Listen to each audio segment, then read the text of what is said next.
நீலகண்டன் ஆலகால விஷத்தை குடித்த சிவன். முன்னொரு காலத்தில் தேவர்கள் மற்றும் அசுரர்கள் சேர்ந்து பார்க்கடலை கடைந்தார்கள். அதை பார்க்கடல் மத்தனம் என்கிறோம். அந்த மத்தனத்தில் அமிர்தத்துடன் பல வியத்தகு விஷங்கள் வெளிவந்தன. ஆனால் ஒரு பயங்கரமான விஷம், ஆலகால விஷம் வெளியே வந்தது. அது எங்கே விழுந்தாலும் அழிவை உருவாக்கும் அளவுக்கு விஷமாக இருந்தது.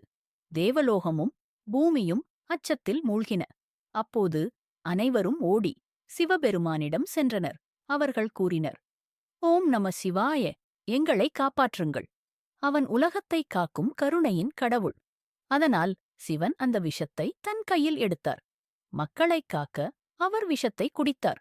ஆனால் அந்த விஷம் அவருடைய தொண்டையில் மட்டும் நின்றுவிட்டது.